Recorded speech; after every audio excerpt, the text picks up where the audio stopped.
Boa noite, gente. Eu sou a Jéssica, sou estudante de Engenharia Civil na Escola Politécnica e faço parte da organização da CETEC. Estamos chegando aos finais, né, do nosso evento. Eu queria lembrar vocês que ainda assim tem eventos para acontecer, então não esqueçam de se inscrever. Aqui no Facebook vocês vão achar o link para inscrição. Além disso, a gente também providenciou uma planilha onde vocês podem colocar o nome de vocês e o contato do LinkedIn. Esses eventos sempre são muito bons para aumentar a nossa rede, então não se esqueçam. E além disso, para que a gente tenha uma CETEC cada vez melhor, é muito importante o feedback de vocês. Então tem um formulário e aí eu peço para que todo mundo que está vendo aqui responda. Além de ser importante para a construção do evento em si, essa inscrição e o feedback são bons porque a gente usa eles para os sorteios. Então, para você aí que está interessado em um dos prêmios aí que a CETEC está sorteando, se inscreva que você tem chances de conseguir. Eu também queria lembrar vocês que eu sei que ao longo da palestra vão surgindo dúvidas, então todas as dúvidas vocês podem mandar aqui nos comentários do Facebook, se vocês se sentirem à vontade.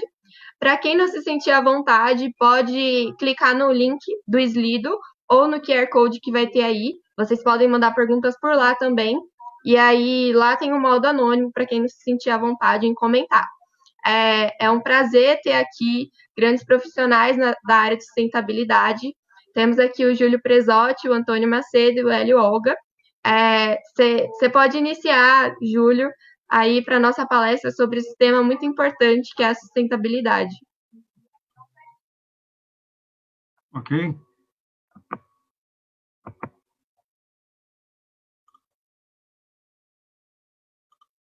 Jéssica? Sim? Jéssica? Oi? Okay. Isso, estou vendo. Tudo certo. Minutinho. Aí, ok. Bom, vamos lá.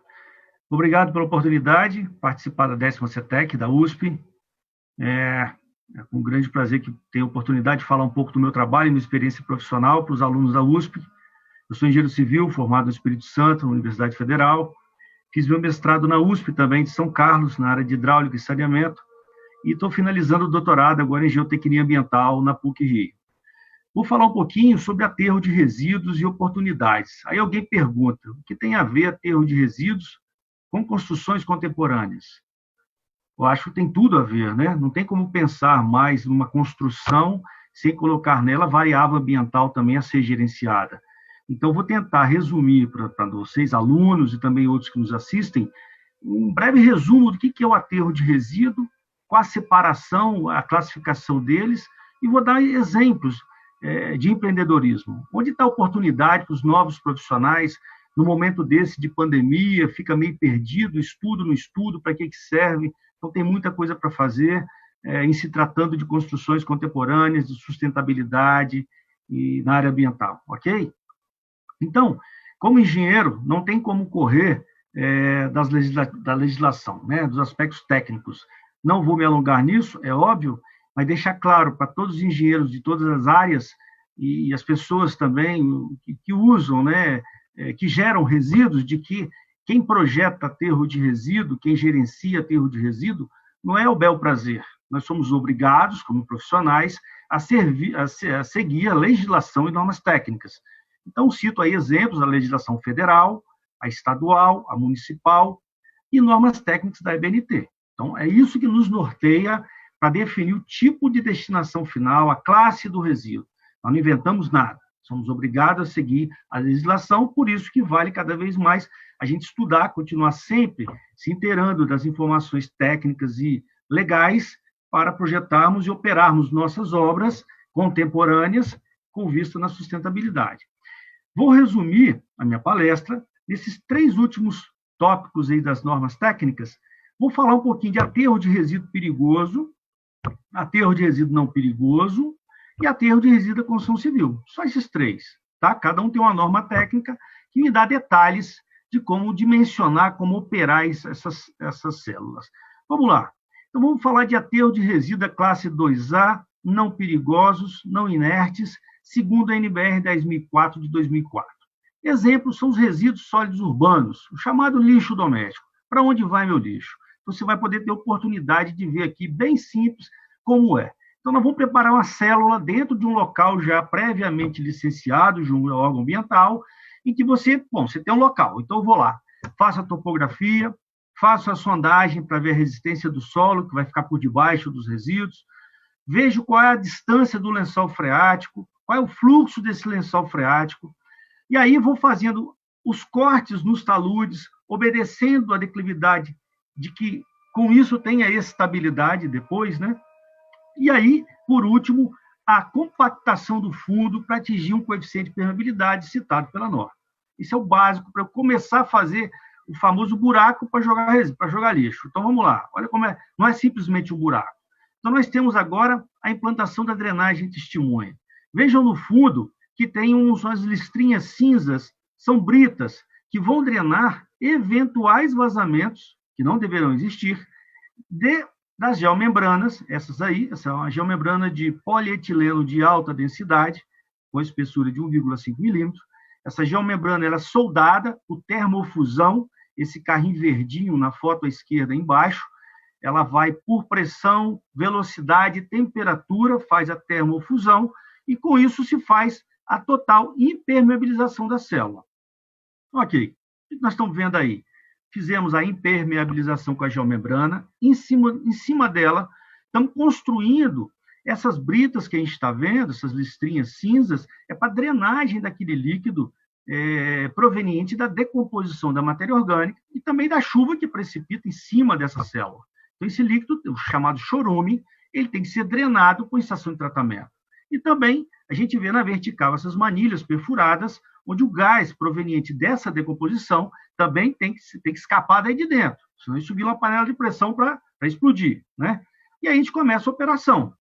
Um exemplo aí, vocês veem à direita um caminhão basculando o resíduo, um trator em cima fazendo a compactação, à esquerda a gente já vê o resíduo coberto, porque a cobertura é diária para evitar os vetores. O que é vetor? É o urubu, é um cachorro que entra, os catadores que querem sempre entrar em aterros de resíduo e emissões atmosféricas também, diminuir os odores em volta do aterro, né? Importante dizer que o gerador de resíduo ele paga por tonelada. Esse empreendimento aqui, normalmente privado, não é alguém que chegar, vou jogar meu lixo lá dentro. Não é assim. Houve a coleta nas casas, coleta pública, e destinada a esse aterro, e é pago por tonelada. Quando é resíduo sólido urbano, o município paga, já nos cobra a taxa e paga. Quando é uma indústria, ela tem que pagar. Então, quanto mais resíduo gerar, mais você paga. E mais célula você está ocupando. Aí vem já os questionamentos, né? Cadê a coleta seletiva? O que eu estou vendo ali, nessa foto, eu digo a você, metade daquele peso e 70% daquele volume não deveria estar aí, porque deveria ter sido segregado na fonte geradora. Mas, uma vez não segregado, fica muito difícil fazer essa segregação lá no aterro. Então, ele é aterrado, e aí começam a ver os custos excessivos para essa destinação final. Ok, a célula está cheia agora. Essa foto a gente está vendo já a célula coberta com solo argiloso, compactada, impermeável, revegetado, com a drenagem das chuvas sendo direcionado corretamente.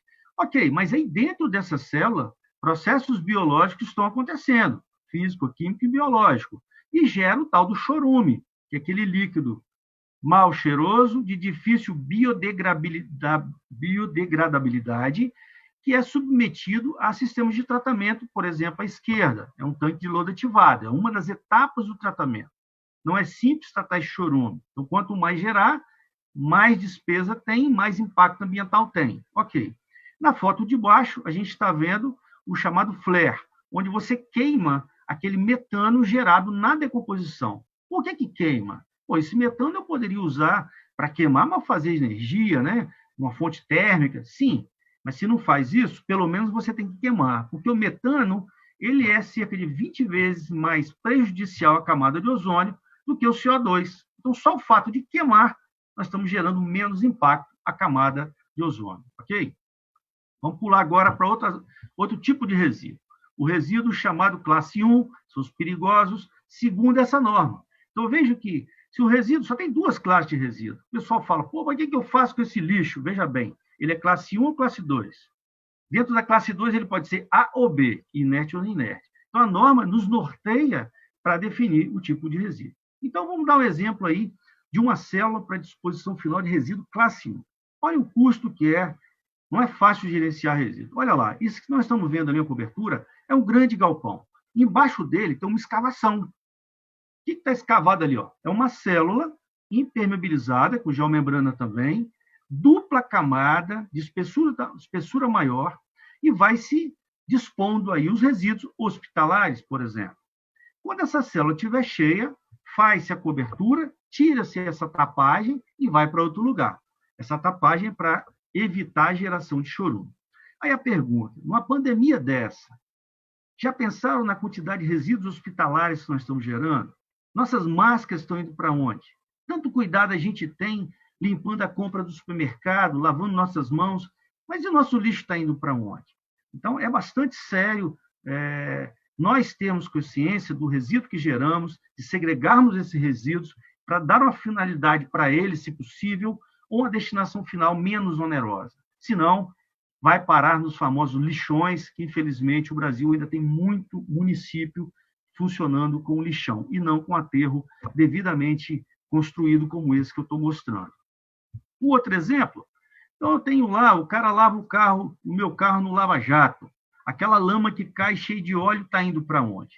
Ela deveria ir, por exemplo, para um galpão de armazenamento de resíduo classe 1. Olha só, essa é a vida final do produto. A graxa virou areia oleosa, virou resíduo classe 1, e agora? O que eu faço com isso para o resto da vida? Começam as perguntas, né? O engenheiro se perguntando, mas se eu pego esse tambor que tem essa areia meio líquida e misturo com um pó de serra, será que eu não posso fazer uma fonte de calor para uma cimenteira que tem incineração, que trata os efluentes, as emissões atmosféricas, isto é? Então, não vou ter mais esse tambor guardado. Eu já dei um fim nobre a esse resíduo. Aí que são as oportunidades, as necessidades dos profissionais novos dessa área de dar fim, uma destinação adequada, fazer com que um resíduo vire um produto, uma matéria-prima de um processo industrial seguinte a ele, e parar com esse monte de resíduo. Imagine o custo para destinar e operar esses aterros industriais. Então, se nós inventarmos soluções mais baratas, lógico que isso vai acontecer. E é o nosso papel como engenheiro, como pesquisador. Vou agora para o terceiro tipo de aterro. Aterro de resíduo da construção civil, segundo a NBR e tal. Gente, olha que foto linda. Embora bem mais simples pela implantação e operação, infelizmente, não tenho exemplos de qualidade para apresentar, devido à falta de segregação das fontes geradoras. Infelizmente, trabalho com destinação de resíduo há muitos anos, mas eu não conheço um aterro de construção civil onde chega resíduo para o aterro. Se você pega em frente à sua casa, você vê lá aquelas caçambas estáticas onde se joga o resíduo. Ali tem desde o marmitex da obra, o EPI, a madeira, a lata de tinta, a graxa.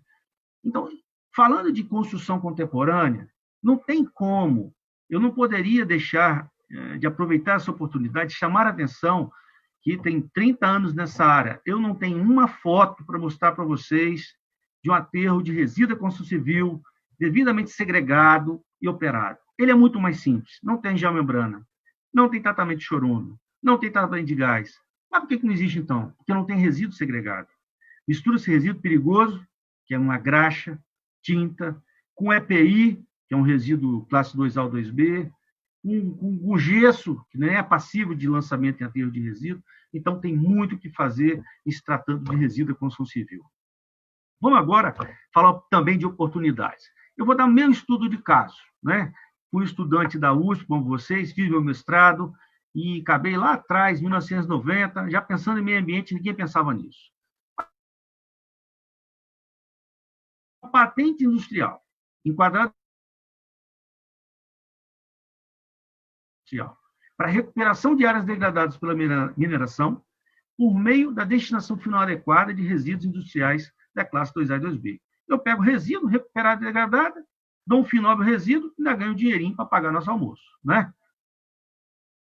E aí está a patente. Bom, o que é uma patente? Poxa, todo mundo falava, Júlio, são 12 a 14 anos para ter uma patente. Você não pode desanimar. Fui lá, fiz, com a ajuda dos profissionais da minha empresa, protocolamos no NPI. E saiu uma portaria no Rio +20, e os 500 mil projetos enquadrados como verde seriam patenteados por 2 anos. O meu, com 1 ano e meio, com 19 meses, saiu a patente. Recuperação de área ambiental, etc. e tal. Isto é, não desista. Você tem sua ideia, vai lá e protocole. O que acontece com a patente? Que vantagem tem? Então, vamos lá. Como é que nasceu essa ideia? Como é que você pode ter a sua ideia? Eu moro no estado do Espírito Santo, ele fatura 80% das rochas ornamentais que o Brasil exporta, em termos de faturamento. O Brasil é o 5º maior produtor mundial de rochas ornamentais. Tem noção da quantidade de resíduo que gera num estado pequenininho como o meu? Quase enterra o estado de tanto resíduo. Resíduo proveniente desses blocos de granito, que são serrados, precisa de água para resfriar as lâminas, com umectar, para desdobrar. E aí, esses resíduos eram jogados dessa forma, em cima de lagoas, né? Tapando árvores. Isso me incomodava desde a época do mestrado, né? E aí eu pensei, eu vou para a Itália, lá em Massa e Carrara, que fazem em Verona, que pensam muito nessa área, eu vou para lá ver o que tem.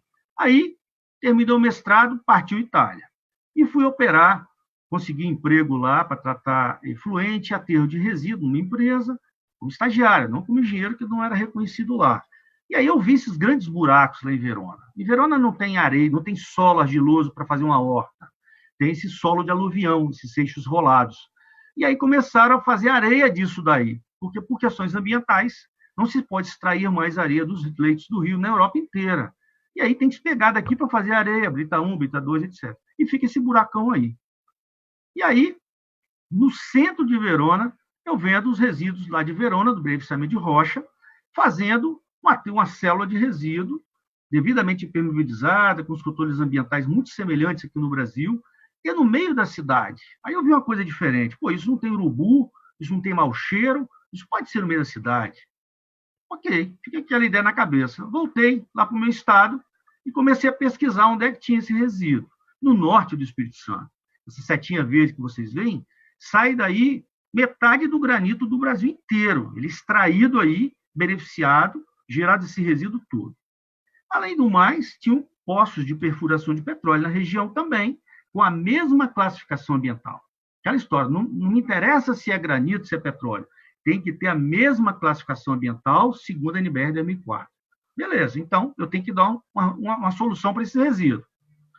Só que é o seguinte, lá no Brasil não tinha uma legislação específica para esse tipo de resíduo. É um resíduo muito particular do Espírito Santo.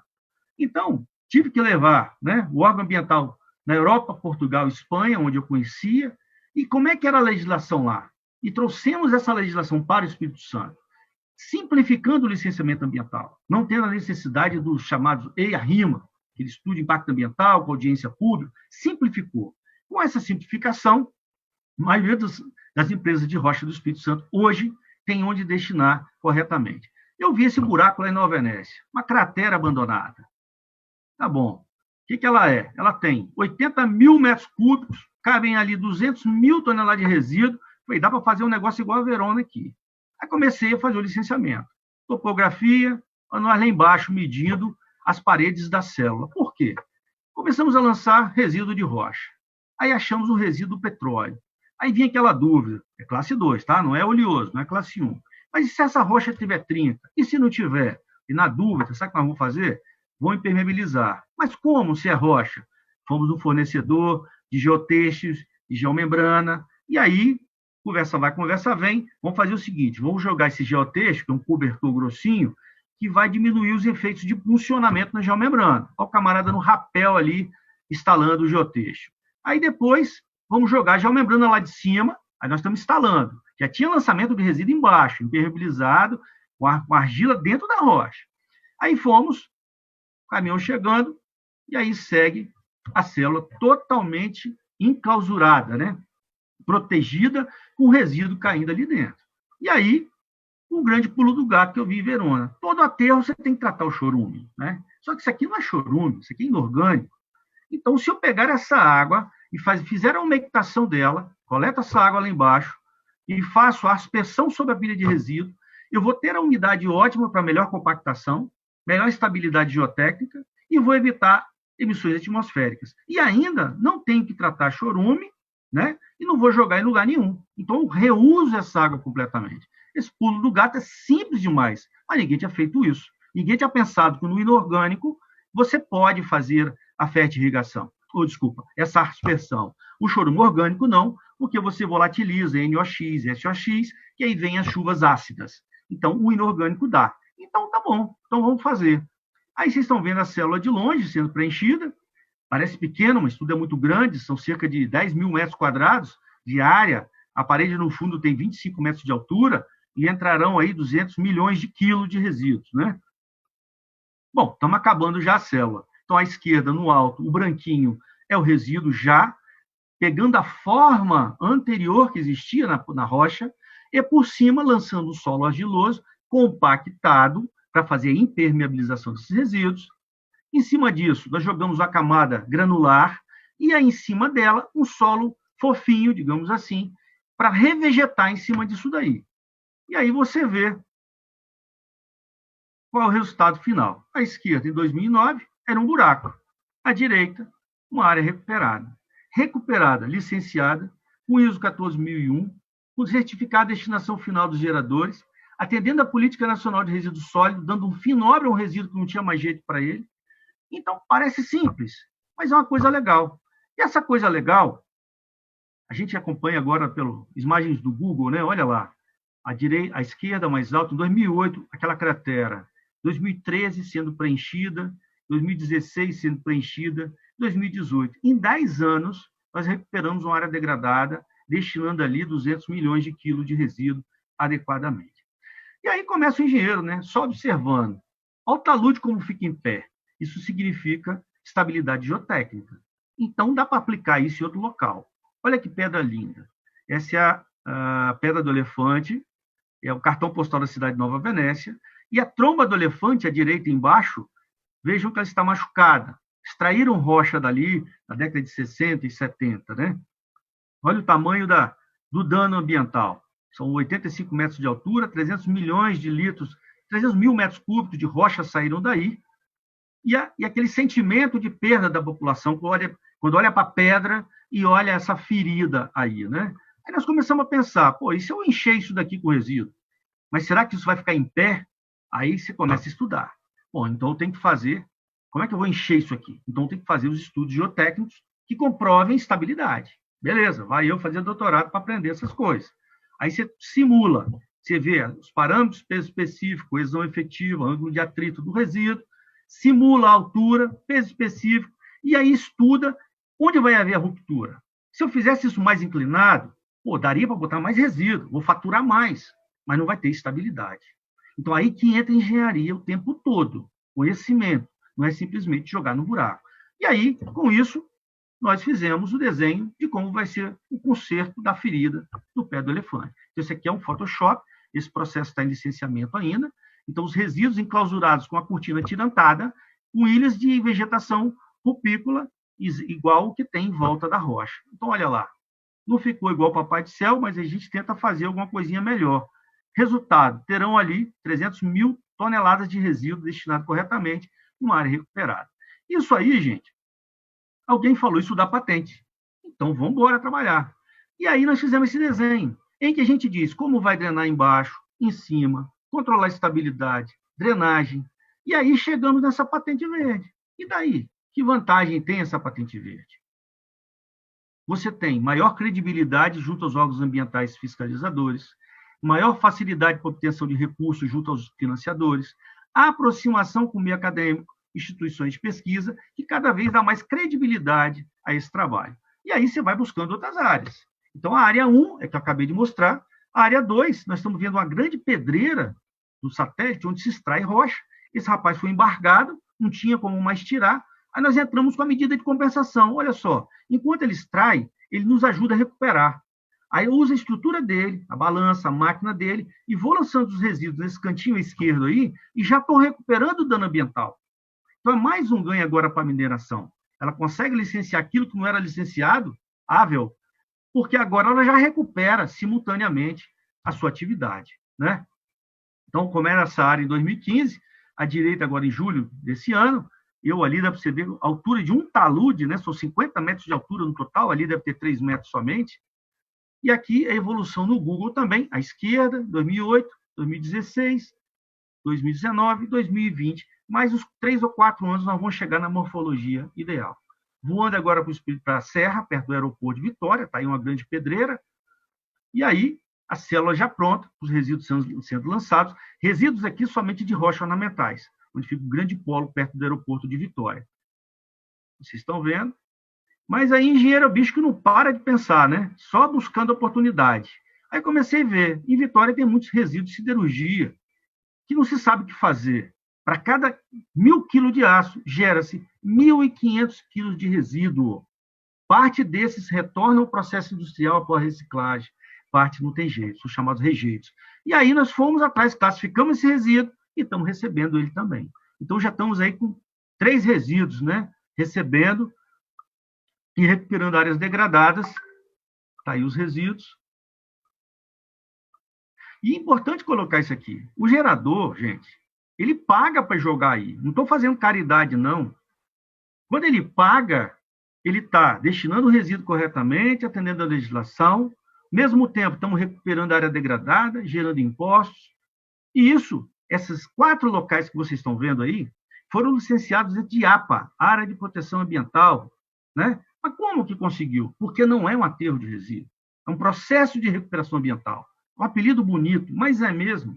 Com todos os controles ambientais, nós estamos entrando numa APA, recuperando aquilo dali e gerando impostos e compensações ambientais a serem aplicadas dentro dessas próprias APAs. Então, é uma ideia bacaninha. Eu gosto muito desse trabalho que a gente faz. O menino sonhador da USP aí, que acabou com cabelo branco chegando onde gostaria de chegar e tem muito trabalho pela frente.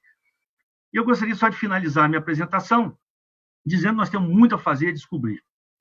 E aí, gosto muito dessa frase de nada mais, nada menos que o Einstein, em que ele diz que o homem erudito é um descobridor de fatos que já existem, mas o homem sábio é um criador de valores que não existem e que ele faz existir. Então, galera, mãos à obra, nós temos muito o que fazer para contribuir com o meio ambiente, com as construções contemporâneas, ok? Muito obrigado pela atenção. Dou a vez agora, Jéssica. Muito obrigada, Júlio. Muito lindo, assim, ver a transformação ali na foto e o quão isso é importante, ainda mais nos dias de hoje. Assim, sempre foi, mas é lindo ver que cada vez mais as pessoas estão se preocupando com o meio ambiente. Agradeço mais uma vez. Passo a palavra agora para o Hélio Olga, mais um dos nossos convidados, que trabalha também com sustentabilidade e vai falar um pouquinho para vocês da atuação dele. Lembrando que mandem as perguntas pelo Slido ou pelos comentários que a gente vai responder, pessoal.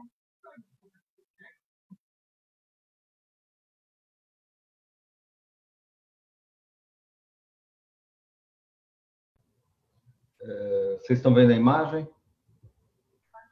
Sim, estamos vendo. Tudo certo. Bom, eu vou falar um pouco sobre a madeira e a frase que está aí na primeira tela, na primeira slide, já é um pouco revelador do que eu vou tentar mostrar, né? Se o século XX foi o século do concreto, século XIX, XX, enfim, século XIX mais o aço, o século XXI vai ser o século da madeira. E por que isso, né? Bom, agora eu vou... Sim, por que isso acontece, né? Nesse gráfico que vocês estão vendo aí, esse gráfico é tirado de um livro francês, então pode ter alguma imprecisão em termos de medida, mas o que vocês estão vendo em vermelho são as emissões de CO2 por quilo de material, né? Então você vai lá, tijolo, cimento, tal, uma chapa de aço galvanizado é recordista, mas enfim, todos os principais insumos da construção civil são emissores de CO2. 40% da emissão de CO2 é oriunda da construção civil. Esse valor também é aproximado, uns falam 45%, mas enfim. No mínimo, uns 40% das emissões de CO2 são oriundas da atividade de construção civil.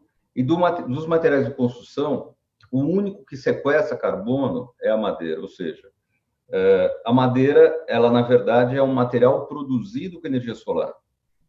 E o efeito colateral da produção do material, né, ela é produzido pela fotossíntese, né, que é você transforma CO2 e água num composto orgânico. E o efeito colateral da produção desse material é sequestrar carbono, ou seja, você fixa o CO2 dentro de um composto orgânico, e se esse composto orgânico foi aplicado a uma construção civil, uma obra que pode durar 100 anos, a gente faz o que a gente chama de sequestro de carbono de ciclo longo. Ou seja, a mistura de materiais, aço, cimento e madeira, podem permitir que a gente construa um prédio zero carbono. Então, é evidente que não se faz prédio só com madeira, ninguém tem essa pretensão. Todo prédio tem uma fundação em concreto, às vezes o núcleo rígido em concreto, enfim, o concreto é um baita material, o aço é um material importante. A vantagem quando você faz um prédio misto ou com uso intensivo de madeira é que você consegue zerar as emissões de carbono. Você consegue fazer um prédio zero carbono, e isso seria, se a gente conseguisse fazer a construção civil ser zero carbono, a gente reduziria 40% das emissões. E aqui dá para vocês entenderem melhor as vantagens, né? Vamos dizer, em azul está o peso, imaginando um pilar de 3 metros com a mesma carga, tá? A quantidade de material necessário para fabricar esse pilar, né? Quanto pesaria cada pilar desse? Então, a gente vê aí que a madeira e o aço mais ou menos se equivalem, e o concreto armado, 300 quilos. Ou seja, o transporte desse material já é 5 vezes mais caro, vamos dizer, com mais, vamos dizer, um peso maior em emissão de CO2 do que a madeira ou o aço.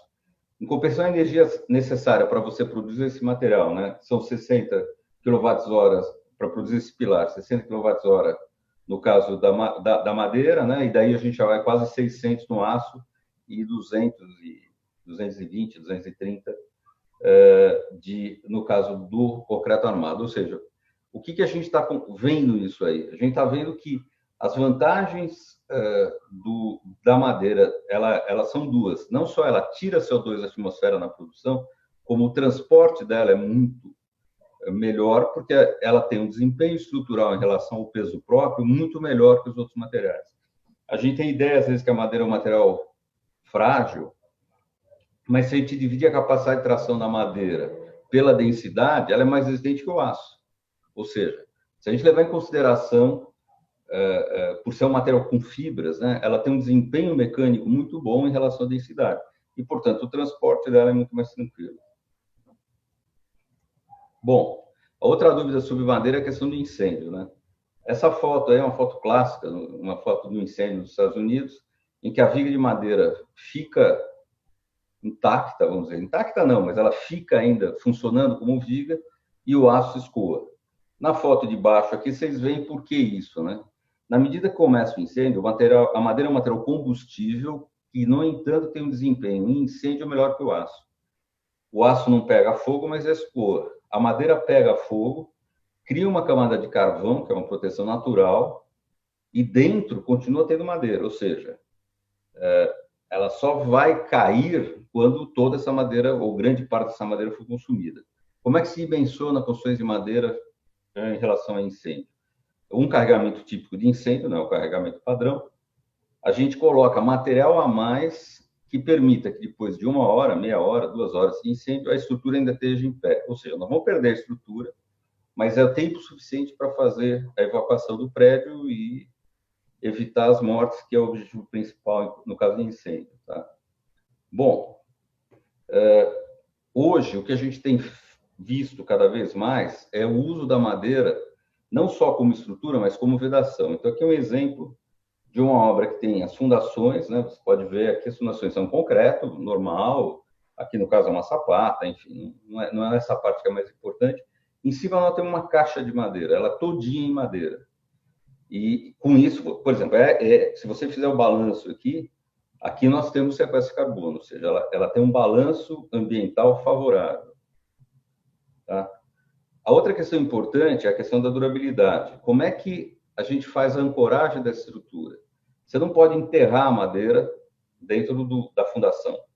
Então, a gente sempre usa, por isso que eu digo, não tem uma construção só em madeira, era sempre madeira, aço e concreto. Então, aqui são os aparelhos de apoio, que são em aço galvanizado, né, que é um material caro. E aqui vocês veem a fundação, ou seja, nós temos lá uma fundação mineral, uma transição metálica, e daí a madeira começa daí para cima, né? É interessante ver na foto seguinte, vamos dizer, como nós, né, em geral, os profissionais da área, tanto os arquitetos como engenheiros, aí no caso foi um paisagista, temos pouco conhecimento sobre o material, ou seja, se a gente faz uma fundação exatamente desse jeito, para isolar a madeira da fundação, o paisagista resolveu fazer isso aqui, ó. O que acontece? Se você todo dia molhar essa vegetação aqui, você vai apodrecer o pé do pilar. Tá? Aqui em cima é um vidro, tá? Isso aqui não está exposto ao tempo. Então, como é que você garante a durabilidade da estrutura de madeira, que é uma coisa que todo mundo pergunta? Isolando da água. A água é nosso maior adversário. Agora, se a gente isola da água e depois põe uma planta, daí realmente a situação fica mais difícil. A outra dúvida, no caso do laminado colado, que é o material que a gente trabalha atualmente, é a questão do chamado deserto verde, né? Ou seja, as plantações muito extensas de eucalipto, que seria um problema ambiental, de certa forma, né? Então, isso é a foto de uma plantação de eucalipto consorciada com uma plantação de milho. Nos primeiros anos você consegue fazer isso. Com o gado também, aí já é uma floresta mais adiantada. Então, o que acontece? O problema da madeira, e todo mundo me pergunta, mas não é ruim para o meio ambiente? Não. Usar madeira é bom para o meio ambiente. As árvores, elas nascem, crescem e morrem. E quando você faz uma colheita de madeira, você não está fazendo uma interferência danosa ao meio ambiente. Tanto no manejo sustentável de florestas nativas, quanto em florestas plantadas, você precisa ter um bom processo florestal, ou seja, qual é a exigência que a gente tem que fazer em relação ao material do ponto de vista ambiental? Que ele siga as normas, que eles tenham uma certificação. Você pode ter um eucalipto danoso para o meio ambiente e uma madeira nativa não plantada, que não seja danosa ao meio ambiente. Tá? Aí é uma sequência, numa foto, de como é que funciona a exploração. Aqui é uma exploração pequena, baseado isso aqui é em Santa Catarina, num fornecedor nosso. Ele se baseia em pequenos produtores, né, em pequenas propriedades agrícolas, que a pessoa sempre tem alguma pequena mata de eucalipto. Então, aqui a floresta, né, buscando as toras, transportando, parte de estufa, né, serraria, estufa e preparo do material. Isso é só para vocês terem uma ideia de como é que é o processo. Evidente, o processo seria longo explicar, mas é importante isso, vamos dizer, que você tenha um cuidado na hora de comprar madeira de quem você está comprando e ver qual é o processo. Vamos dizer, não basta ser madeira plantada. Às vezes as pessoas falam, mas essa madeira de eucalipto não tem problema. Não, você pode ter problema ambiental. Aqui eu vou mostrar o processo nosso, né? Como é que se faz a madeira laminada colada, que é hoje a matéria-prima que a gente mais usa, tá? Então, esse material chega como está aí, madeira já serrada, seca em estufa, 12%. A primeira operação é o finger joint, que é uma emenda longitudinal. Esse zigue-zague é para aumentar a área de contato, para facilitar a colagem, né? A seguir é feita a prensagem dos fingers, então a gente faz uma peça como se fosse um espaguete, assim, ela tem o comprimento que a gente quiser. Eu já vi vigas dessas de 45 metros, não aqui no Brasil, a gente faz vigas até 20 metros, não passa disso, tá? Então, esse material é colado, depois que ele é colado, ele passa nessa máquina, que é uma 4 faces, a primeira colagem é longitudinal, né? Aqui já é a aplicação de cola na lamela, e ela vai para a prensa, tá? Essa prensa é a prensa hidráulica, ela tem 16 metros de comprimento por 1,20 m de altura. Então, aí as vigas retas todas são produzidas nessa prensa, tá? Após esse processo, a gente tem lá um paralelogramo que a gente brinca que é quase perfeito, que para madeira é uma surpresa. Ela vai entrar numa máquina de comando numérico, uma CNC, que faz toda a parte de usinagem. Então, essa aqui é uma tela do programa de usinagem, é um programa que chama CADWork, que é um programa de desenho, como se fosse um AutoCAD, mas que extrai os dados do desenho que a gente faz e transmite para a máquina de comando numérico, né? Então, aí vocês vão ter uma ideia. Então, o que é, na verdade, essa máquina? Ela é uma série de máquinas de madeira normal, tupias, fresas, sabre, enfim, tudo que tem numa marcenaria, carpintaria normal, com comando numérico. Então, o primeiro corte que ela faz, ela determina o sistema de coordenada, ela trabalha por coordenadas, não é um sistema muito sofisticado, assim, e ela consegue fazer qualquer tipo de usinagem. Então, aqui vocês estão vendo espigas, rasgos, enfim, todo o nosso processo hoje é feito automaticamente dentro da CNC. A seguir, o material embalado, né? E aqui vocês já estão vendo ele embalado. Antes da embalagem é feito um tratamento, que é... Bom, agora é viga curva, deixa eu voltar aqui. Antes dessa embalagem aqui é feito um tratamento superficial, que é fungicida e inseticida, porque a madeira tem uma densidade alta, ela não consegue ser integralmente tratada, é só a superfície que é tratada. E aqui como são feitas as vigas curvas, tá? As vigas curvas são feitas em uma prensa de solo. Aqui vocês estão vendo, é uma curva bem suave, né? E aí a parte de... lá na outra prensa é uma prensa hidráulica. Aqui a gente faz com um parafuso, aqui vocês estão vendo aqui, ó. Isso é feito com um martelete pneumático e para ferir a pressão é 10 kg por centímetro quadrado. A gente usa um torquímetro. Então, na verdade, a gente sai do meio da peça aqui e vai 2 equipes com parafusadeira e torquímetro para as 2 pontas, tá? Essa pista tem 21 metros de comprimento. E aí um exemplo de uma viga curva com um pilar de seção variável, né? Qual é a vantagem? Bom, as vantagens de laminado colado são inúmeras, mas para a arquitetura, o mais notável é que a gente consegue fazer formas que, numa peça de madeira maciça, são impossíveis, né? Vocês imaginem, uma árvore, ela é alguma coisa, não é um cilindro, ela é cônica, ela tem um buraco no meio que é a medula, ela não é redonda, ela é oval. Então, para você tirar uma peça de grande dimensão, nem que a árvore seja gigante, existem árvores gigantes, você consegue fazer. Na medida que você vai colando pequenos elementos, você tem uma utilização muito melhor do material, você perde muito pouca matéria-prima, né? E consegue ter essas formas. Então, você começa a ter a mesma liberdade, o arquiteto tem a mesma liberdade formal que ele tem no aço e no concreto. É possível fazer vigas em S, né? Essa viga aqui é uma viga em S. Vigas de seção variável. Aqui é uma obra que tem 12 metros de balanço, né? Uma viga biapoiada com balanço de 12 metros, que em madeira, sem o laminado colado, seria quase impensável, né? E aqui já é o processo de montagem, né? O que é interessante? Qualquer sistema pré-moldado é assim, aço, concreto pré-moldado também, mas no caso da madeira especial, porque é um material muito leve, né? E a montagem é muito rápida. Então, aqui nós já estamos avançando com isso aqui. Essa aqui é uma obra da Fundação Bradesco, nós já estamos com a estrutura indo na frente aqui. A seguir vem a cobertura e depois tem a parte de alvenaria. Aqui eles até já estão começando a alvenaria. Qual é a vantagem? Essa obra é uma obra em Tocantins, é uma obra com 26 mil metros quadrados, foi feita em 8 meses, e lá é uma região que você tem um calor infernal e chuva infernal, e você tem uma seca infernal com calor infernal. Ou seja, o fato de você conseguir cobrir a obra logo de cara melhora muito a velocidade e a própria condição de trabalho, né? Então, aqui essa foto geral dá para vocês verem. Então, ó, nós estamos chegando aqui já com a estrutura. Aqui nós já temos quase 50% da obra coberta e embaixo está vindo a alvenaria. E aí a obra pronta. Então, essa obra, em termos de área, é a maior estrutura de madeira no Brasil em termos de área. Essa obra são 1.000 cúbicos de madeira, são 2 prédios iguais, 500 cúbicos cada prédio. Aí dá para vocês terem uma ideia já do aspecto final. Por que se optou em madeira? Isso aqui é uma escola da Fundação Bradesco. Aqui é o alojamento dos estudantes. Essa obra é em Formoso do Araguaia, perto do Rio Javaé. Ela faz divisa, a área da fundação faz divisa com o Rio Javaé, perto da Ilha do Bananal. A usina de concreto mais próxima aqui está a mais de 100 quilômetros, né? Então, por que se optou por madeira? Porque ela é leve, é fácil de transportar, é rápido, é limpo, tem a questão ambiental. Esse prédio tem toda uma preocupação ambiental. Esses tijolos são feitos de solo cimento, usando a terra da própria área para evitar o transporte, ou seja, teve toda uma questão de discutir a logística de uma obra distante, né?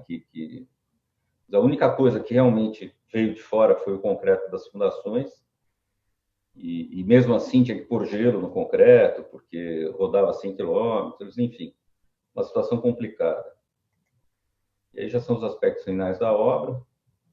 Notar esbeltez no pilar, né? Esse pilar tem 8 metros de altura, então ele é um pilar de seção variável para evitar problema de flambagem, né? E é um pilar muito esbelto. Aqui já é o aspecto interno, o prédio tem uns jardins internos, e aqui é importante ver algumas coisas. Ó, pilar nunca entra dentro da fundação, o pilar sempre está afastado para evitar apodrecimento, a telha passa em relação à madeira. Então, como você garante a durabilidade de uma estrutura de madeira no projeto? Ou seja, afastado do chão e protegido. A imagem que a gente usa é o seguinte: você vai para a chuva, se você tiver de capa e sem galocha, você vai ficar doente. Se você tiver de galocha sem capa, então a estrutura de madeira ela precisa ter uma galocha e uma capa. Protegeu da chuva, acabou o problema. A gente não pensa em durabilidade de estrutura de madeira pensando em norma, em legislação, em norma de desempenho. A gente pensa que tem que fazer uma estrutura que vai durar para sempre, ou seja, para sempre dentro da escala humana, né? Mas, enfim, existem construções de madeira com mais de 500 anos, entendeu? Então, é possível, sim, pensar num prédio de madeira que dure, entre aspas, para sempre. Tá? Isso é importante na decisão de projeto. Outra questão importante, já que, ligando um pouco com a conferência do Júlio, destinação final. A gente sempre avalia a questão ambiental do material e sempre a destinação final fica meio esquecida, porque a vida útil dos prédios é grande e tal. Então, a destinação final de um eucalipto como esse, tratado com supermetrina, ou seja, eu não tenho CCA nem CCB, eu não tenho metal pesado nisso. Se eu tivesse metal pesado, eu teria que levar para uma cimenteira. Nesse caso, a destinação final desse material é livre. Eu posso queimar, eu posso reusinar. A supermetrina é um material que existe na natureza. Na verdade, a gente usa uma forma sintética disso, né? Óbvio que não é tudo, é uma composição química que é baseada num inseticida natural.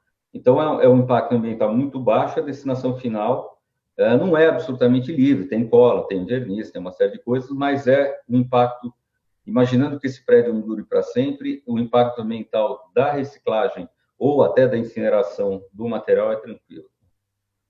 Então, já é o aspecto da escola. Eu estou me concentrando na escola, porque como o nosso tempo não é muito grande, então aí dá para vocês verem um aspecto final, é uma construção muito austera, mas ao mesmo tempo muito bonita, né? Então, é um cimentado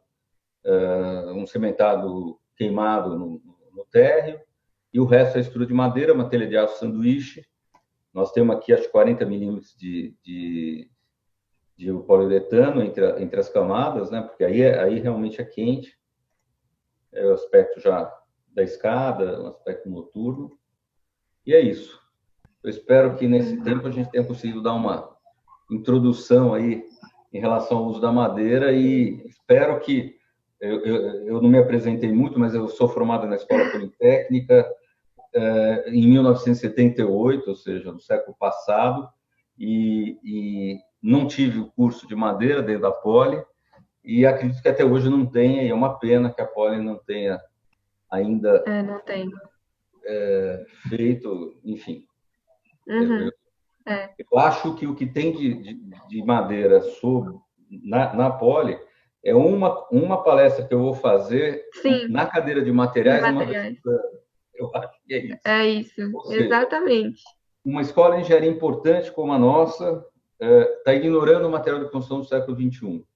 Quer dizer, edifícios altos, eu não comentei isso, mas hoje tem um prédio na Noruega de 22 andares em madeira, tem um projeto no Japão de 40 andares, ou seja, os edifícios altos em madeira são uma realidade fora do Brasil e vão ser uma realidade em pouco tempo no Brasil, e a gente não tem engenheiros e arquitetos que tenham conhecimento sobre o material. Então, hoje, com essa facilidade de internet, a maioria dos estudantes vai buscar informação em outros países e tal, mas aqui o nosso ensino ainda é muito deficiente, por isso eu agradeço a oportunidade de mais uma vez estar falando com os alunos da Poli. Eu sou um frequentador aí da escola, até pelas minhas ligações com a escola, e todo ano eu estou por aí.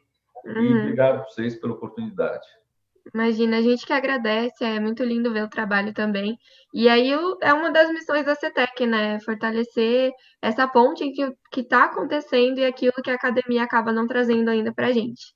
Agradeço mais uma vez, Hélio. É um prazer. No final também vou trazer as perguntas, a gente já tem bastante. E agora, então, eu queria dar a voz ao Antônio Macedo, que trabalha também com sustentabilidade, é referência também na Inovatec. Tudo bem. Obrigado pelo convite, Jéssica, a equipe toda da semana de temática no Engenharia Civil da Poli. Muito legal, prazer estar aqui. Parabéns aos colegas palestrantes, Júlio, Hélio, muito legais as contribuições. Acho que foi conveniente entrar por último, porque daí eu consigo dar um fechamento, acho que legal, na medida em que o meu tema, eu sou arquiteto de formação, na Federal da Bahia, também estudei na USP, na eficiência energética, no Instituto de Eletrotécnica e Energia, programa interunidades, envolvendo a Poli, a FAO, Física e o próprio IE. E também estudei na Espanha, Madrid, assuntos relacionados à construção sustentável, né, com foco em arquitetura bioclimática. Então, e quando se fala em arquitetura bioclimática, nós estamos falando de integração direta, inclusive física, com o meio natural construído. Então, o uso de soluções como o uso de madeira, por exemplo, como o Hélio comentou muito bem.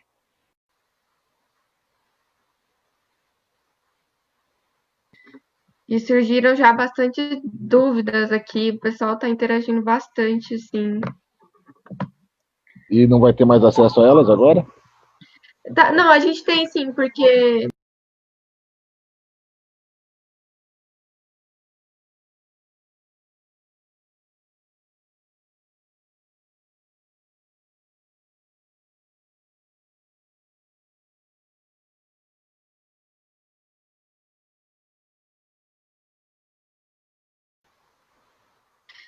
oi, gente. Houveram aí pequenos problemas técnicos, a gente voltou para a continuação aqui com o Antônio.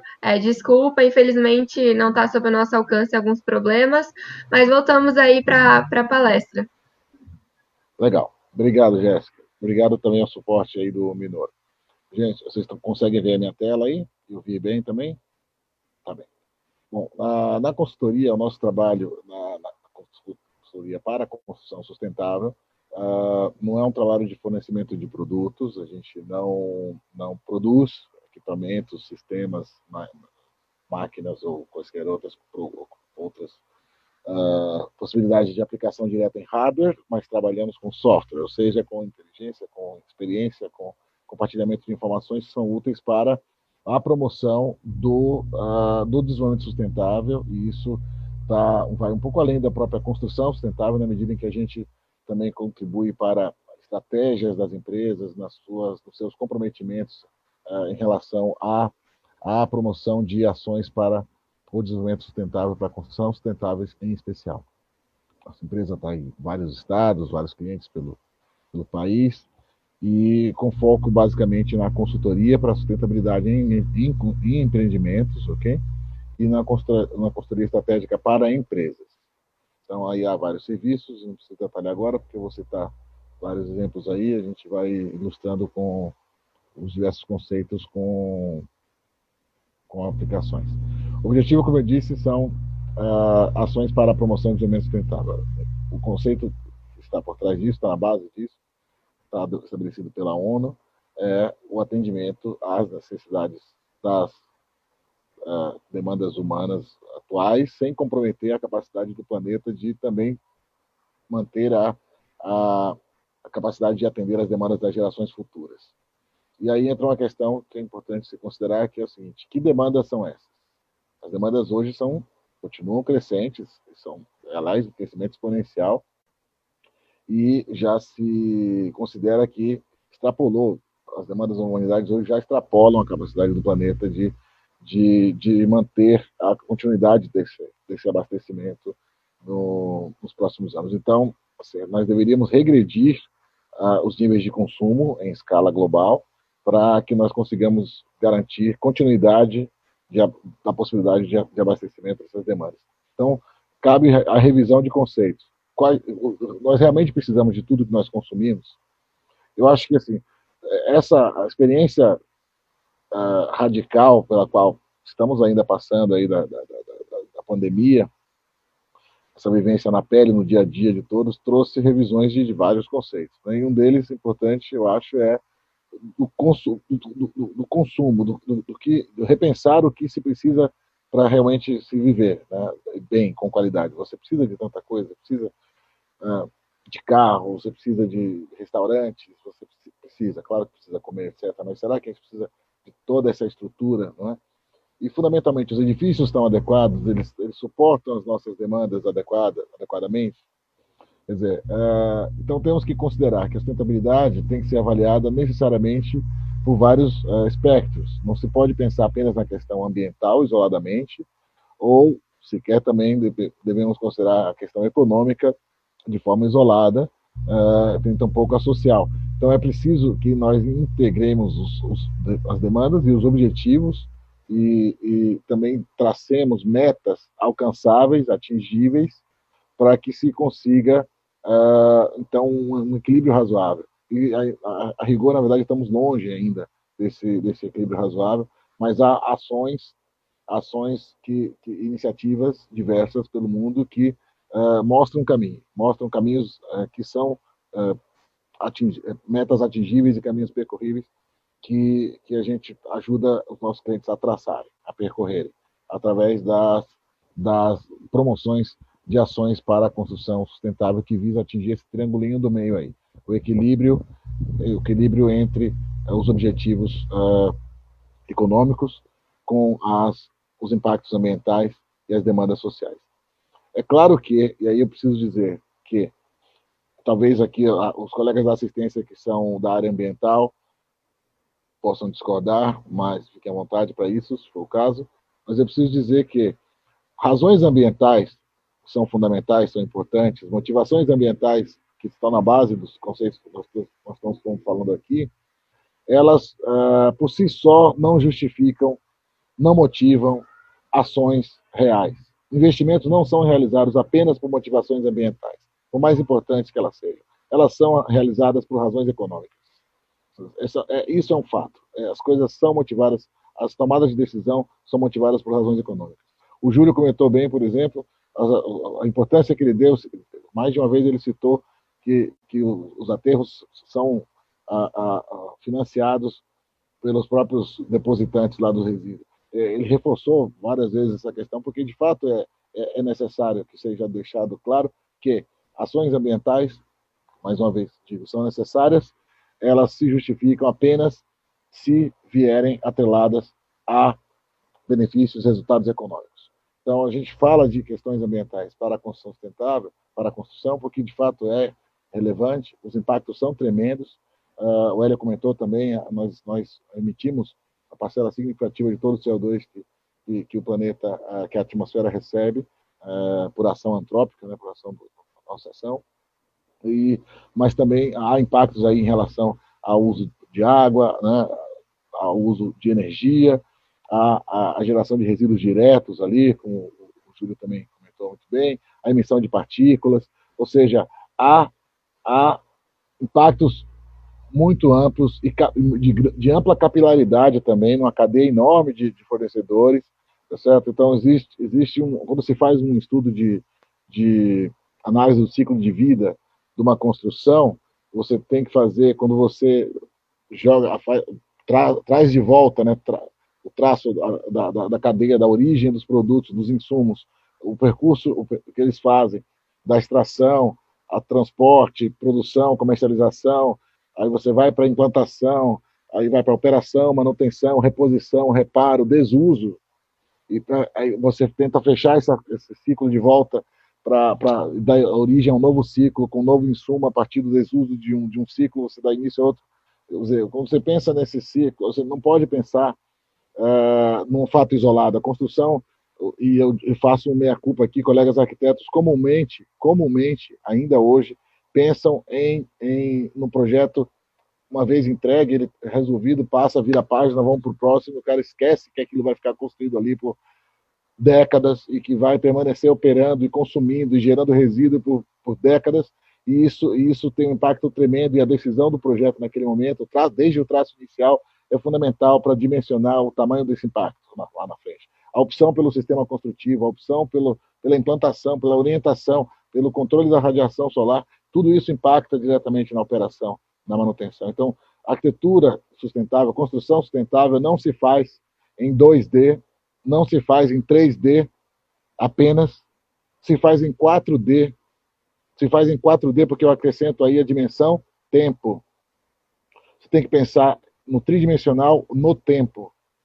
E isso se leva em consideração não só o tempo, vida útil do empreendimento em si, mas também as pessoas que lá habitam, porque elas também envelhecem, porque elas também mudam de modos de vida, porque elas também mudam, as famílias mudam, as demandas mudam, o poder econômico muda, as condições sociais mudam, filhos saem, voltam, novos vêm, mudam. As demandas, elas não podem ser, a solução nunca é estática, a melhor solução é sempre dinâmica. Então, você tem que pensar no prazo, o 4D é a solução. Então, a construção sustentável, está aí, eu antecipo já alguns benefícios, aos quais vou me referir com mais detalhe na frente. A gente tem que pensar em construção sustentável porque ela, de fato, consome menos energia, de fato, usa menos água, de fato, gera menos resíduo, e quando gera, o faz de maneira segregada. Então, quando você comentou sobre as caçambas, por exemplo, lá, eu quando vejo caçamba em porta de obra, e às vezes são várias caçambas na mesma obra, e todo dia os caras estão enchendo caçamba de resíduo na obra, eu falo, cara, isso é um atestado de incompetência. O sujeito que tem, ele está jogando dinheiro fora, ele está provavelmente tendo muito retrabalho naquela obra, ele não planejou direito, ele escolheu o material mais barato, mais simples, um processo construtivo que gera mais resíduo, provavelmente manual, praticamente artesanal, alvenaria de bloco cerâmico, um processo de construção artesanal, você concorda? Então, assim, há métodos muito mais eficientes de se utilizar materiais, escolhas muito mais inteligentes, do ponto de vista da análise do tripé, tá certo? E o cara foca no econômico, esquece do ambiental, esquece do social, esquece do operacional, esquece da vida útil, despreza, não esquece, ele despreza, na verdade ele não ignora, ele só prefere desprezar. Só que a gente não pode, a construção sustentável não pode desprezar essas coisas. E aí entra uma outra questão, que a qual também vamos aprofundar mais uma frente, que é a questão de promover espaços mais saudáveis e confortáveis para as pessoas, porque afinal de contas os empreendimentos só fazem sentido porque as pessoas estão lá dentro, e neles nós passamos a maior parte das nossas vidas, hoje em dia mais que nunca, né? Então, promover a qualidade dos ambientes construídos é também importante para as pessoas se sentirem bem, também produzirem mais e realizarem suas atividades com satisfação. Então, quando se fala em construção sustentável, por que construir de maneira sustentável? O porquê? Porque faz sentido, porque os impactos são muito fortes, porque a gente pode fazer melhor e porque os resultados dessas ações vão trazer outros benefícios realmente relevantes. Quando se fala em redução do consumo de energia em 50%, quando se fala em geração de resíduo reduzida em 70%, 80%, 90%, 100%, redução de resíduo, pessoal, na construção a meta deveria ser zero, a redução deveria ser 100%, a geração deveria ser zero.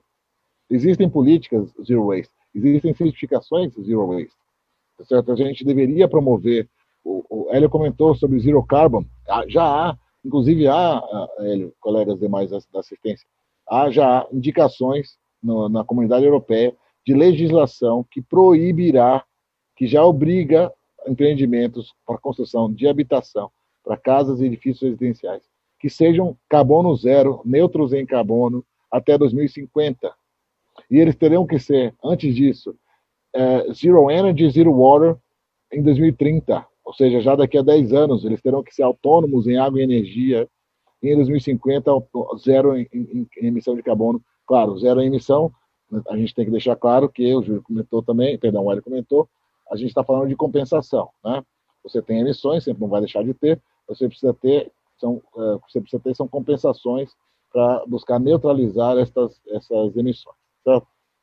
Então, quando nós falamos em reduções dessa ordem de grandeza, nós estamos falando de volume gigantesco de recursos não gastos, de economias, não é certo? Que acabam por justificar os investimentos que são necessários para se garantir esses resultados, ok?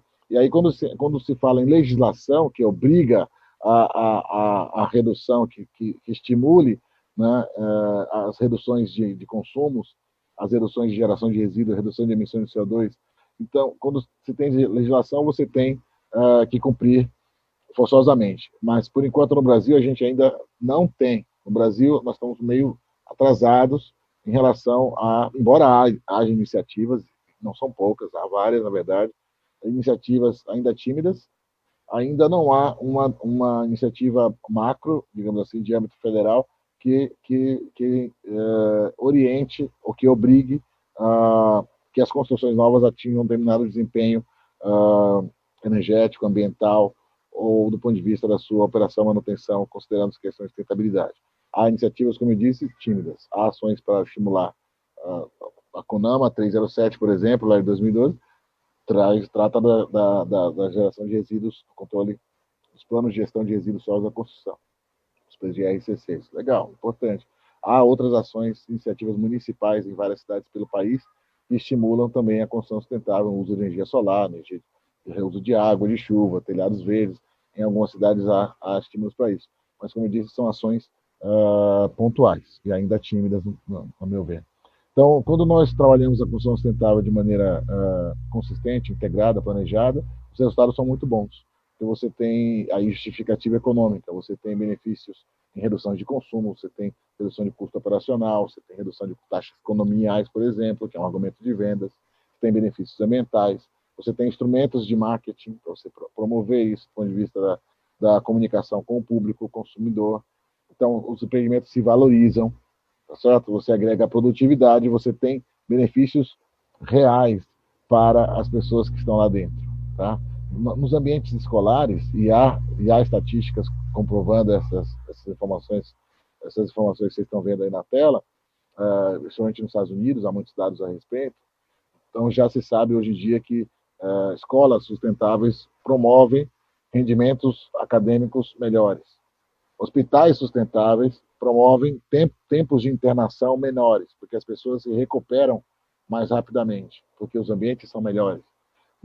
Nos escritórios, nós temos aumento de produtividade. Na indústria, aumento de produção. No comércio, aumento de vendas por metro quadrado. Tudo isso é comprovado já, não são especulações, decorrentes do fato de que as pessoas nesses ambientes ficam mais felizes, mais satisfeitas, permanecem mais tempo, se sentem mais dispostas a se relacionar com as outras, comprar mais, produzir mais, etc. Então, quando nós falamos em sustentabilidade na construção, estamos falando de ecoeficiência, estamos falando de gestão de risco, prevenção de risco, estamos falando de oportunidades de negócio. Vocês que estão chegando no mercado, têm que considerar que não dá mais para fazer como se fez, como sempre se fez. A gente não pode mais permitir que a construção não seja sustentável. Qualquer empreendimento novo, ainda que seja uma casa pequena, pode e deve ser um empreendimento sustentável, desde que você siga alguns critérios de projeto, alguns critérios de obra, de controle, de gestão, que são considerados eficazes e que você pode consultar através de métodos. Existem métodos para isso, não são iniciativas isoladas, já há estudos aprofundados, já há referências técnicas que você pode consultar para seguir diretrizes claras, passo a passo. Então, existem manuais, reference guides, guias referenciais, para que você possa seguir ações, implementar ações de maneira controlada e com resultados efetivos. Então, aí cria-se oportunidade. Quando eu comecei, também me formei no século passado, um pouquinho depois do Hélio, e quando eu comecei a estudar essas coisas, não se falava em sustentabilidade na construção. Se falava em gestão da qualidade, estava chegando a ISO, não sei o que, se falava em eficiência energética, se falava em bioclimática, mas não se falava em... A expressão sustentabilidade não estava relacionada à construção ainda. Então, quando surgiram as chamadas certificações ambientais de construção sustentável, os selos verdes, eles surgiram, a princípio, surgiram como algo que era como um rótulo a ser aproveitado pelos... no início havia muito greenwash, que é aquela coisa do cara querer parecer verde, então ele adotava uma ação ou outra e fazia uma campanha, dizer que o produto, o serviço dele era sustentável por causa disso. Mas aí, então, com muito greenwashing no mercado, alguém falou, não, vamos parar com essa brincadeira, vamos definir o que é sério, vamos definir critérios, vamos fazer ciência, vamos fazer pesquisa, vamos ouvir o mercado, vamos ouvir os segmentos industriais, os segmentos, a opinião do público em geral, e da academia, e da indústria, vamos ouvir o conjunto de stakeholders aí do mercado para definir o que é efetivamente fazer construção sustentável. Então, a partir dessas iniciativas é que surgiram as certificações ambientais, para definir como deve ser uma construção sustentável, por que ela pode ser considerada uma construção sustentável. Então, certificações ambientais têm a função de avaliar, qualificar o empreendimento, indicar caminhos, vetores, diretrizes, estratégias para serem implementadas, que possam ser comparáveis, que possam ser implementadas de maneira técnica e economicamente viável, para que se garanta um bom desempenho e que se possa aferir esse desempenho e, dessa forma, estimular estas ações e o mercado nesse segmento, que a partir daí passou a crescer. Então, nós estamos falando aí do início dos anos 2000, quando começaram a surgir. Na verdade, a primeira certificação foi criada em 90, no Reino Unido, o BREEAM, Building Research Establishment Environmental Assessment Method. Depois, a partir daí, eles criaram os Estados Unidos, o sistema francês, HQE, Haute Qualité Environnementale, alta qualidade ambiental, em 92. E ao longo dos anos 90, outras surgiram pelo mundo, eu vou citar rapidamente no final. E em 2000 surgiu o LEED nos Estados Unidos, Leadership in Energy and Environmental Design, e que em 2007 chegou no Brasil. E no ano seguinte saiu o Aqua, que é a versão brasileira, alta qualidade ambiental, do sistema francês, que tem o mesmo nome, HQE. Então, isso criou no nosso país, como já havia acontecido nos outros, esse mercado da construção sustentável, com o uso de aplicações de certificações como o LEED, o Aqua e outras como a EDGE, WELL, são outras certificações das quais também vou me referir, e o Procel, que é brasileiro do Programa de Conservação de Energia Elétrica da Eletrobras, que faz parte do Programa Brasileiro de Etiquetagem de Edificações para Eficiência Energética, que é uma referência também relevante, embora no país ainda não seja de aplicação obrigatória, como foi o caso em outros países. Tá? Então, nós temos aí referências diversas de métricas a serem avaliadas: energia, conforto, gestão, contexto, água também, qualidade dos ambientes, credibilidade, inovação, design.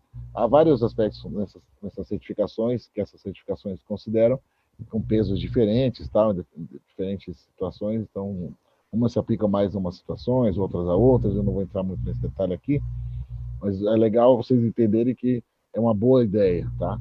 E que não custa tanto, já antecipo, porque aí, uma referência para vocês considerarem, para quem está chegando, para quem vai chegar no mercado em breve, é bom vocês saberem que certificações ambientais de construções sustentáveis são viáveis com percentuais de custo de obra realmente pequenos. É possível, e há muitos casos que comprovam isso, que você sequer tenha custo adicional algum. O custo adicional pode ser zero, desde que, claro, sempre há um desde que, as coisas sejam feitas de maneira planejada, coordenada, orientada, e em especial desde o início da concepção do empreendimento.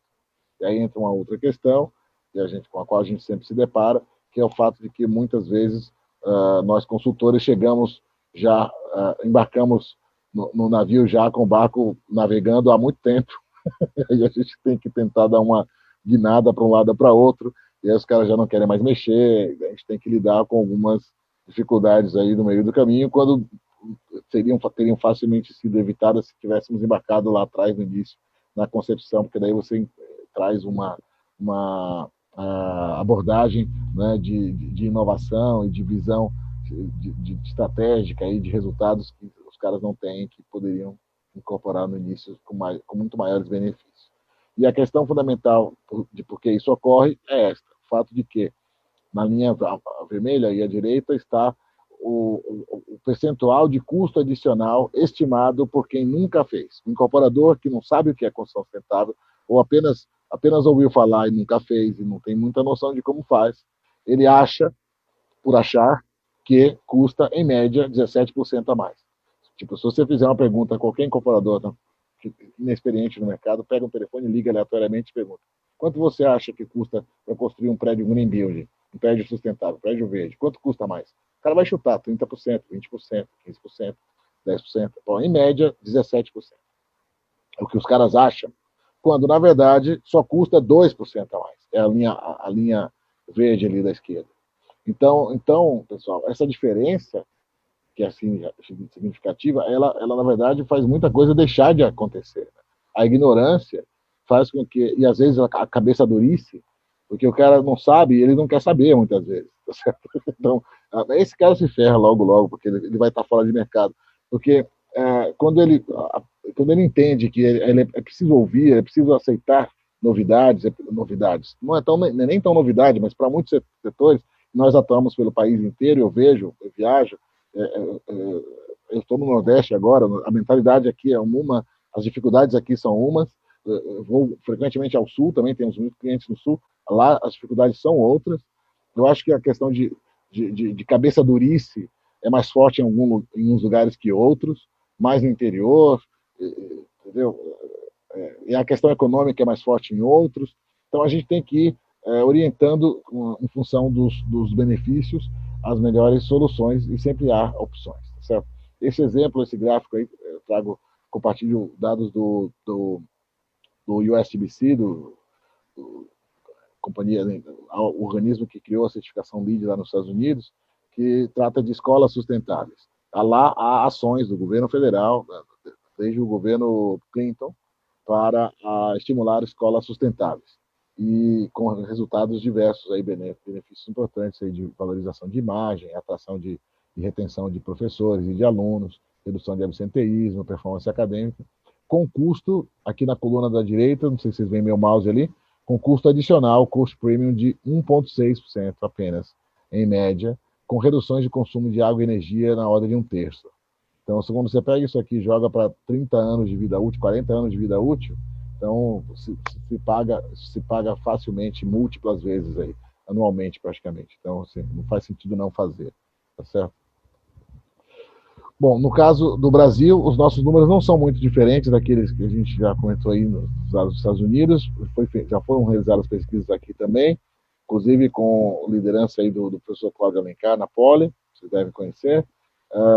Essas pesquisas dão conta, por iniciativa do Secov, já faz um tempinho, em 2013, os empreendimentos sustentáveis já haviam crescido, o Brasil estava bombando, né? Naqueles anos lá, 10, 11, 12, 13, aí daí começou a cair e tal.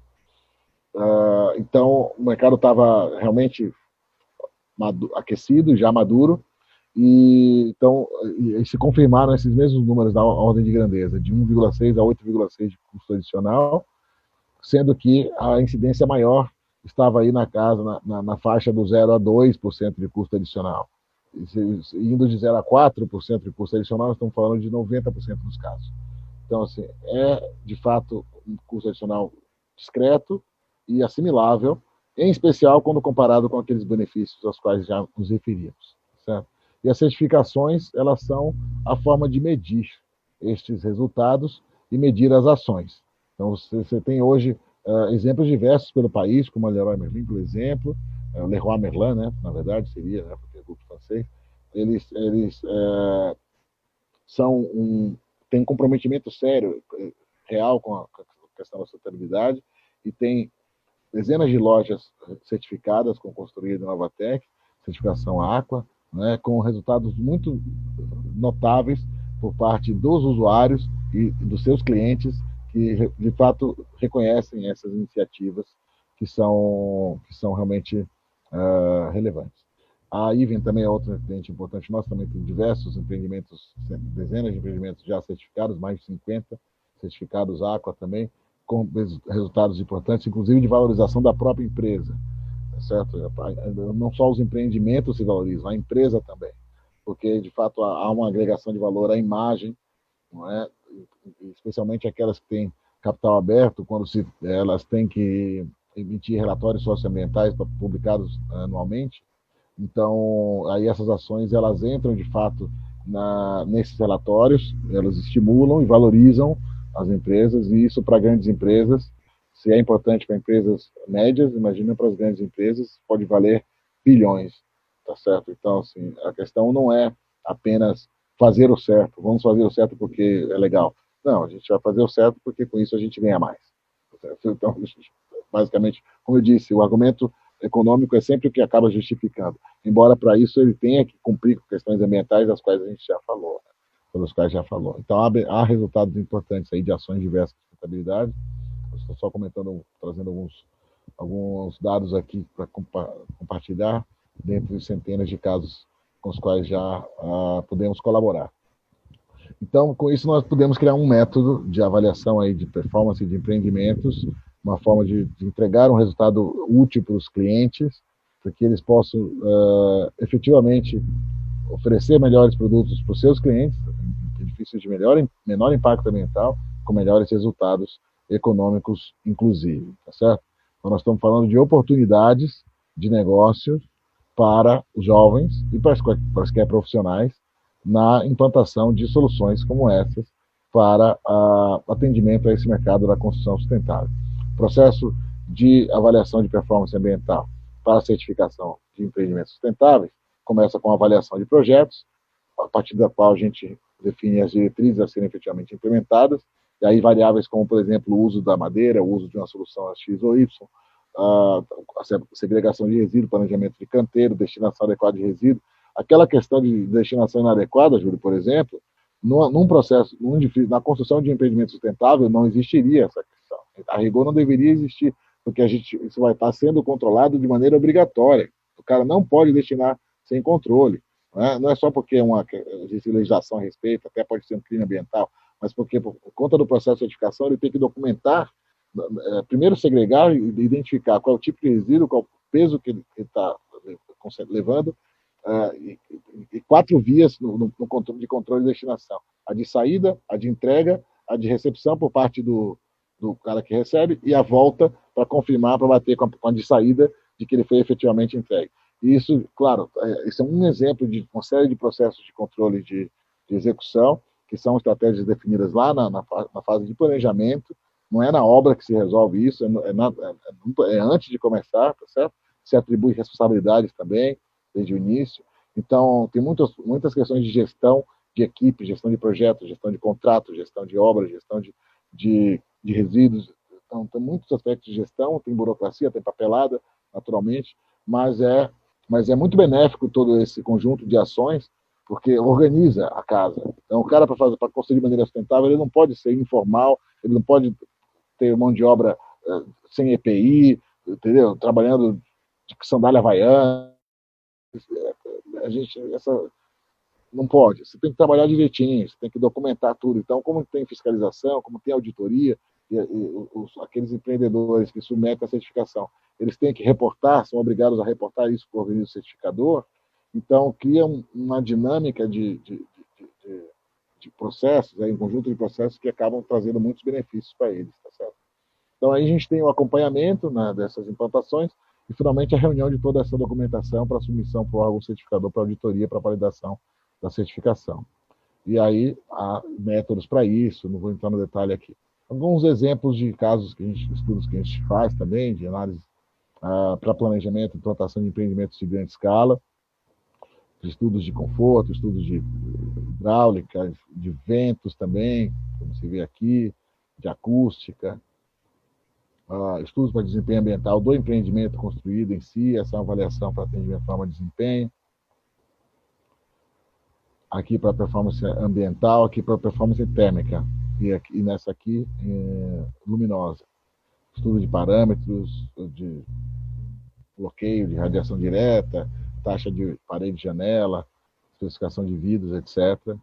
Aqui uma avaliação do impacto de vegetação. Estou só citando alguns exemplos para mostrar como que funciona um trabalho que é amplo, como eu disse, começa lá no planejamento, e que é mais bem documentado se a gente utiliza um sistema de certificação ambiental, porque é a referência, certo? Tem o Aqua, como eu disse, nós somos responsáveis na Novatec por mais da metade de todos os empreendimentos certificados Aqua no país, então temos bastante experiência acumulada.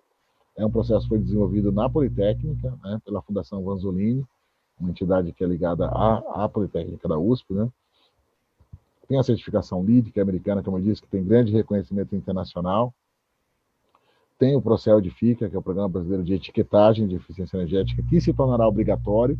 Então, vocês vão chegar no mercado daqui a pouco, estão se formando, vão se formar em breve, é bom que saibam. Esses programas de etiquetagem de eficiência energética vão nos obrigar a estimar em projeto quanto vai consumir os empreendimentos em quilowatt-hora metro quadrado mês, ainda como critério de aprovação. Ou seja, a gente vai ter que trazer mais informação para o projeto. Isso vai ser muito legal. Isso avalia envoltórias, ar-condicionado e iluminação. Ainda é simples, uma certificação ambiental bem mais complexa, porque envolve aqueles assuntos todos aos quais eu já me referi. Essa é uma etiqueta de eficiência energética apenas. Mas como ela tem força, potencial para se tornar obrigatória, como já foi em Portugal, quando ela surgiu, já surgiu obrigatória, de saída, em 2007. Já tem 13 anos. Então, na Espanha também é obrigatório. Para o Brasil, ela foi criada, lançada em 2009, para ser obrigatória se tornar obrigatória em 2012. Isso foi sendo adiado e até hoje continua facultativo. É apenas obrigatório para empreendimentos públicos federais, nível A, para atendimento ao nível A, federais. Bom, fazendo um dever de casa. Mas ainda está, mas em breve se tornará, em breve. Sabe-se lá quando, em algum momento, se tornará obrigatório, tá certo? Aí tem outras certificações, essa é para casas, ou seja, até para empreendimentos, para unidades habitacionais, você pode ter casas certificadas também. E tem as certificações de bem-estar, que são mais novas, que são muito legais e agora se tornam mais importantes com a pandemia. As pessoas ficando em casa se deram conta de que a qualidade do espaço, né, da habitação é muito legal, é super importante e a gente consegue resultados importantes para a nossa vida, né, a partir da qualidade do espaço construído, né? Então, a relação entre bem-estar e sustentabilidade é íntima. Eu diria que, eu diria não, já se sabe que o wellness, o bem-estar, e o bem-estar aí não é só estar saudável, tá? Estar saudável não estar enfermo, tá certo? Fisiologicamente falando, você não tem doenças, você está saudável, ok.